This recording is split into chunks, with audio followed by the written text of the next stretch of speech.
جناب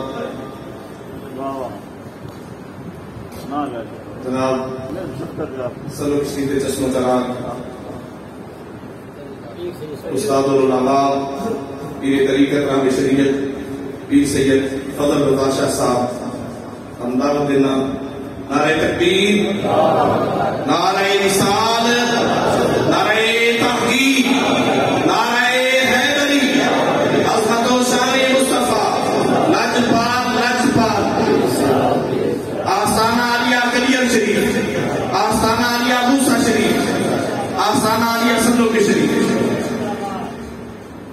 یار اللہ محمد چار بابا صاحب نے یاد کرو، بابا صاحب اللہ محمد چار یار حاجی خواجہ قطب فرید، اللہ محمد چار یار حاجی خواجہ قطب فرید، اللہ محمد چار یار حاجی خواجہ قطب فرید.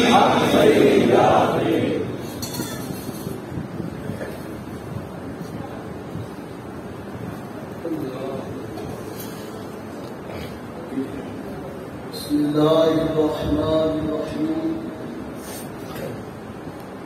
الحمد لله الذي لم يزل عالما قديرا حيا قيوما سميعا بصيرا، واشهد ان لا اله الا الله وحده لا شريك له واكبره تكبيرا، واشهد ان محمدا عبده ورسوله، وصلى الله على حبيبه سيدنا ومولانا محمد الذي ارسله الى الناس كافة بشيرا ونذيرا، وعلى آله وصحبه وسلم تسليما كثيرا كثيرا. أما بعد، فأعوذ بالله من الشيطان الرجيم. بسم الله الرحمن الرحيم. والذين جاءوا من بعدهم يقولون ربنا اغفر لنا ولإخواننا الذين سبقونا بالإيمان ولا تجعل في قلوبنا غلا للذين آمنوا ربنا إنك رؤوف رحيم. صدق الله مولانا العظيم. إن الله وملائكته يصلون على النبي يا أيها الذين آمنوا صلوا عليه وسلموا تسليما. تمامی اللہ محبت کے ساتھ مجھے بار پڑھیے. الصلاۃ والسلام علیک یا سیدی یا سیدی یا رسول اللہ وعلی آلک واصحابک یا سیدی یا سیدی یا محبوب رب العالمین. اللہ جل جلالہ وعظم والہ وعالی شانہ وعظم اسمہ یقول سلام حضور نبی اکرم رحمت عالم صلی اللہ تعالی علیہ وسلم آپ کے حضور ہدیہ کو سلام عرض کرنے کے بعد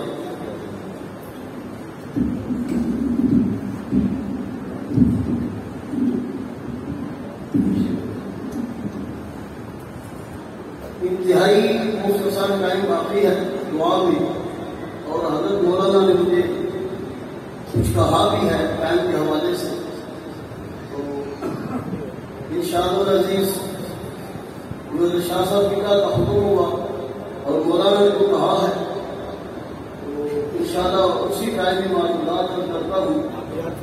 آج یہ ختم شریف، ختم قل، جن کے سارے ثواب کے لیے، بلندی درجات کے لیے اتفاق پذیر ہے. الحمدللہ رب العالمین. یہ ہم فخر سے کہہ سکتے ہیں کہ اہل سنت و جماعت کے صحیح معنوں میں جو علماء ہوتے ہیں آپ کا شمار ان میں سے تھا. یہ بہت بڑی بات ہے، بہت بڑی بات ہے. نعرہ تکبیر، نعرہ رسالت. حضرت صاحب اللہ پہ سے قبر داشا سے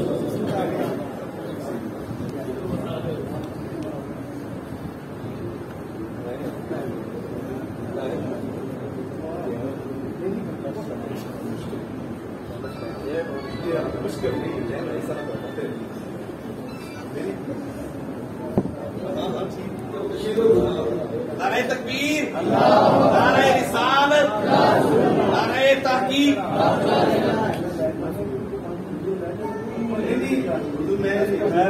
کوئی مسئلہ نہیں. کوئی مسئلہ نہ نہیں سارا ہے بڑا نعرہ تکبیر، نعرہ رسالت، نعرہ تحقیق، نعرہ حیدری، یہ سارے اٹھے کے تشریف لائے اور کچھ عوام زیادہ ہے تو نماز مشکل ہو رہی ہے. لاجپال لاجپال لاجپال لاجپال آستانہ عالیہ کلیر شریف، آستانہ عالیہ اجمیر شریف. میں کر رہا تھا کہ حضرت مولانا کا شمار ان علماء میں سے ہے جو صحیح اہل سنت و جماعت کے سید اعلیٰ حضرت فاضل بریلوی رضی اللہ تعالیٰ عنہ کے مسلک کے پورے پابند اور عالم دین بھی جس طرح آپ مکمل تھے، آپ صحیح معنوں میں باعمل عالم دین تھے.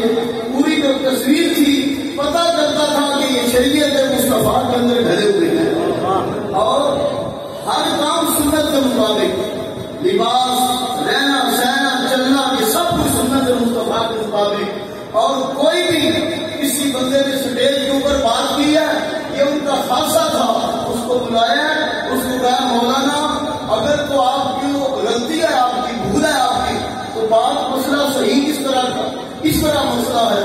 اگر وہ کہتا تھا کہ نہیں جناب میں نے صحیح کیا، اس کی آپ ویریفائی کرتے تھے علمی طور پر، کہتے تھے صحیح ہے مجھے بتاؤ کس طرح صحیح ہے.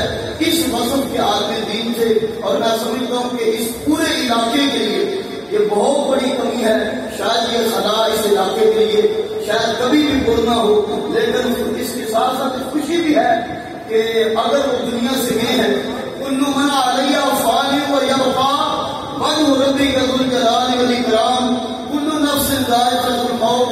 اس قانون کے بعد اگر وہ دنیا سے گئے بھی ہیں، ایک بات کی خوشی ضرور ہے کہ دیکھنے آپ بڑے بڑے علماء، بڑے بڑے پیران نظام جب دنیا سے جاتے ہیں تو پیچھے ان کا مدرسہ، ان کی مسجد، ان کی خانقاہ ویران ہوتی ہے اور کوئی بندہ کوئی اور آدمی اس کو سنبھالتا ہے. قرآن کی تفسیر پڑھانے والا کوئی اور ہوتا ہے، جماعتیں کروانے والا کوئی اور ہوتا ہے. لیکن اس خانقاہ ثانیہ کو یہ ذات حاصل ہے کہ حضرت اگرچہ دنیا سے چلے گئے ہیں، ان کی یہ خانقاہ ویران اور بے آباد نہیں ہے. ایک نہیں، دو نہیں، تین نہیں، 4 صاحبزادوں کو حافظ قرآن بھی بنایا ہے، عالم دین بھی بنایا ہے. تو یہ اعزاز اور یہ صدقہ جاریہ جب یہ حضرات دین مدین کی خدمت کریں گے. میں پچھلے دن آیا جب ان حضرات کی وعدہ محترمہ دنیا سے گئی، فاتح کے لیے حاضر ہوا تو اس جگہ پر بچے قرآن پڑھ رہے تھے. یہ جگہ قرآن پڑھنے والی ہے یہ، اور یہ کیسی مسجد جس کے اندر اللہ کا قرآن پڑھا جا رہا ہے. تو یہاں سے جو متوسلین ہو تمہیں یہ میں مبارک دیتا ہوں کہ یہ جگہ آباد ہے، ان کے صاحبزادے آگے پھر آباد کریں گے. اب میں ایک دو بات کر کے میں نے آیا کریمہ پڑھی، بات کر کے حضرت شاہ صاحب نے مجھے جو حکم فرمایا اس کے مطابق معلومات ختم کروں گا. دوران خطبہ میں آیا کریمہ پڑھی، والذین جاءوا من بعدهم یقولون ربنا اغفر لنا ولاخواننا الذین سبقونا بالایمان. اس آیہ کریمہ کے بعد مفتی صاحب نے جو تفسیر لکھی وہ تفسیر آپ کے سامنے کرتا ہوں. آپ فرماتے ہیں کہ اللہ نے قرآن کے اندر مسلمانوں کی 3 جماعتوں کا ذکر فرمایا ہے. کتنی جماعتوں کا؟ نمبر 1 وہ صحابہ کرام رضوان اللہ تعالی علیہم اجمعین، وہ مہاجرین صحابہ جنہوں نے مکہ المکرمہ سے ہجرت کی، مدینہ المنورہ آئے، ایک صحابہ کرام کی وہ عظیم جماعت. نمبر 2 اللہ نے جن مسلمانوں کی جماعت کا ذکر کیا ہے وہ صحابہ انصار صحابہ کرام رضوان اللہ علیہم اجمعین جنہوں نے ان آنے والے صحابہ کو خوش آمدید کہا، ان کا استقبال کیا اور اس طرح کا استقبال کیا کہ جس کی مثال قیامت تک قائم نہیں ہو سکتی. اللہ نے بھی فرمایا یحبون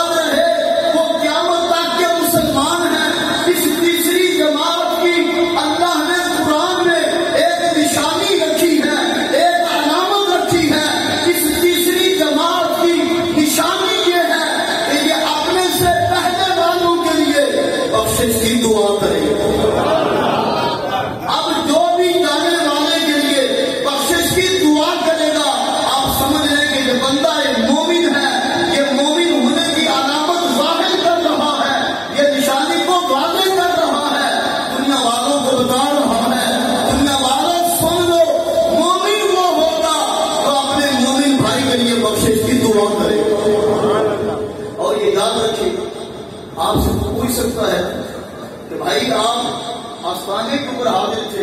حضرت مولانا رحمۃ اللہ علیہ کے ختم کل پہ آپ گئے ہوئے تھے. آپ نے وہاں سے کیا حاصل کیا؟ آپ کہیں گے جناب ہم ختم میں گئے ہوئے تھے. وہ آپ کو کہہ سکتا ہے کہ جناب یہ ختم کیا ہوتے ہیں، یہ دعا کیا ہوتی ہے. آپ نے یہ بات یاد رکھنی ہے، جانے والے کے لیے دعا کرنا اور جانے والے کے لیے دعا کروانا، یہ ہمارے نبی صلی اللہ علیہ وسلم کی سنت مبارکہ. کیا میں نے کہا پھر سنیں، جانے والے کے لیے دعا کرنا، جانے والے کے لیے دعا کروانا، یہ دونوں باتیں حدیث مصطفیٰ سے ثابت ہیں، یہ سنت رسول سے ثابت ہے. میں صحابی حضرت جناب سیدنا معاذ رضی اللہ تعالیٰ عنہ جب آپ دنیا سے تشریف لے جاتے ہیں نا، حضور کے یہ صحابی، ان کے وصال کے بعد، سنیں بھائی، ان کے وصال کے بعد 2 یا 3 دن بعد نبی پاک صلی اللہ علیہ وسلم صحابہ کے مجمع میں آئے. جس طرح صحابہ تشریف فرما تھے، حضور صحابہ کے مجمع میں آئے. صحابہ کے مجمع میں آ کر حضور نے کیا فرمایا وہ جملے سنے. آپ صلی اللہ علیہ وسلم نے صحابہ سے جملہ ارشاد فرمایا. سرکار نے فرمایا استغفروا لماعز. حضور نے فرمایا صحابیوں، میرا ماعز تمہارے درمیان سے چلا گیا ہے، صحابیوں میرے ماعز کے لیے بخشش کی دعا کرو. کیا فرمایا؟ میرے ماعز کے لیے، بولیے نا، میرے ماعز کے لیے بخشش کی دعا کرو. اب آپ سارے دانش مند ہیں، حضرات علماء کرام یہ جانتے ہیں، آپ سے بتا رہا ہوں. مجھے آپ یہ بتائیں، نبی پاک صلی اللہ علیہ وسلم حضرت ماعز کی بخشش کی دعا کروانے کے لیے صحابہ کے مجمع میں تشریف لائے. اگر نبی پاک صلی اللہ علیہ وسلم نہ تشریف لاتے، صحابہ کے مجمع میں نہ آتے، حضور اپنے کشانہ باغ میں، حضور تنے تنہا فرد واحد، حضور اگر تنہائی میں دعا مانگتے اپنے صحابی کے لیے. میرا سوال ہے آپ سے، کیا اللہ نے حضرت ماعز کی بخشش نہیں فرمانی؟ بولیے، حضور تنہائی میں دعا مانگتے اپنے صحابی کی بخشش کی. کیا اللہ نے حضور کی دعا کو اپنی بارگاہ میں درجہ قبولیت نہیں تھا ادا کرنا؟ بولیے نا، عطا کرنا تھا. اللہ حضرت فاضل بریلوی رضی اللہ تعالیٰ عنہ، آپ نے تو حضور کی یہ شان بیان کی نا. آپ فرماتے ہیں کہ حضور کی شان ہے کہ اجابت کا صحرا، عنایت کا جوڑا، دلہن بن کے نکلی دعائے محمد، اجابت نے ٹھک کر گلے سے لگایا بڑی ناز سے. جب دعائے محمد زہے عزت ہو، اے بنائے محمد کہ ہے عرش حق زیر پائے محمد. خدا کی رضا چاہتے ہیں تو عالم، خدا چاہتا ہے رضائے محمد. ساتھیوں میں آپ سے عرض کرتا ہوں، اللہ کے نبی صلی اللہ علیہ وسلم حضور نے گھر میں تنہائی میں بیٹھ کر ماعز کے لیے بخشش کی دعا نہیں کی، صحابہ کے مجمع میں آ کر کروائی. کیوں؟ اس لیے کہ نبی پاک صلی اللہ علیہ وسلم کی یہ شان ہے کہ اللہ نے فرمایا لقد کان لکم فی رسول اللہ اسوۃ حسنہ. یاد رہے، نبی پاک صلی اللہ علیہ وسلم فرماتے ہیں، اللہ فرماتا ہے قرآن میں ان اتبع الا ما یوحی الی. سرکار فرماتے ہیں کہ میں ہر اس بات کی پیروی کرتا ہوں جس بات کی میری طرف وحی کی جاتی ہے. نبی پاک صلی اللہ علیہ وسلم کا ہر فرمان وہی خدا کے موافق، حضور کا ہر عمل وہی خدا کے موافق. جب حضور تشریف لائے صحابہ کے مجمع میں، قیامت تک کے لیے ہمارے لیے یہ سبق ٹھہرا، ہمارے لیے یہ سنت بنی کہ جب کوئی پیارا چلا جائے اس کے لیے تنہائی میں دعا نہیں کرنی، مجمع عام میں آ کر اس کے لیے بخشش کی دعا کرنی.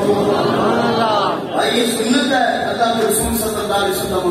جس طرح حضرت مولانا دنیا سے تشریف لے گئے، حضرات پیرانی امام تشریف لائے، علماء تشریف لائے، اور آپ حضرات حاضر ہوئے. ایک اجتماعی شکل میں دعا. نبی پاک صلی اللہ علیہ وسلم نے فرمایا الدعاء ينفع مما نزل ومما لم ينزل. حضور نے فرمایا دعا فائدہ دیتی ہے، دعا نفع دیتی ہے. کس بات پہ؟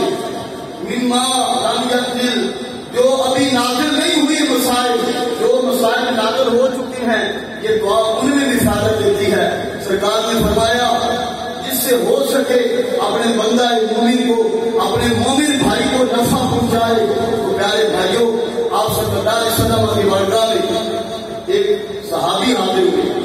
کرتے یا رسول اللہ صلی اللہ علیہ وسلم حضور ہمارا باپ دنیا سے چلا گیا، بات ختم کر لوں، حضور ہمارا باپ دنیا سے چلا گیا، اس نے جاتے جاتے وصیت کی ہے کہ میری طرف سے 100 غلام تم آزاد کرنا، 100 دوسرا میرا بھائی آزاد کرے۔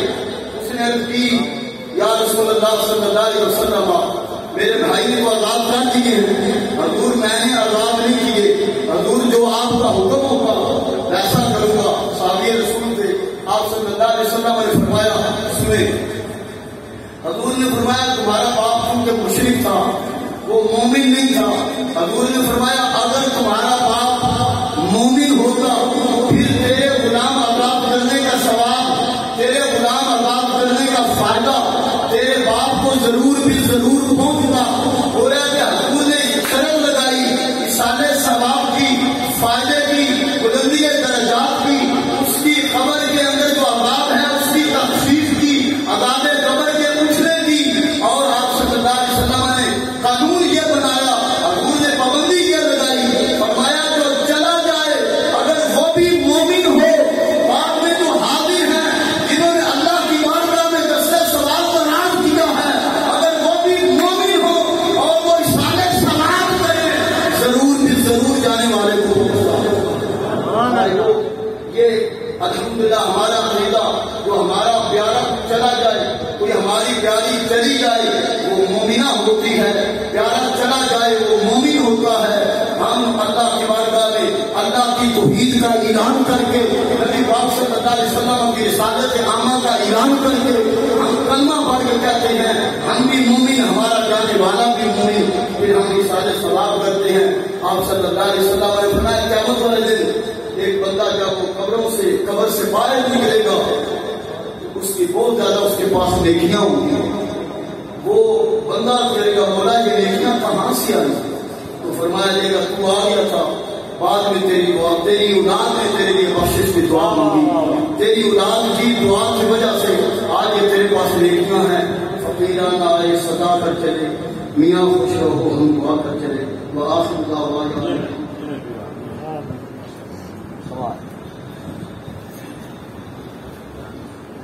جزاک اللہ۔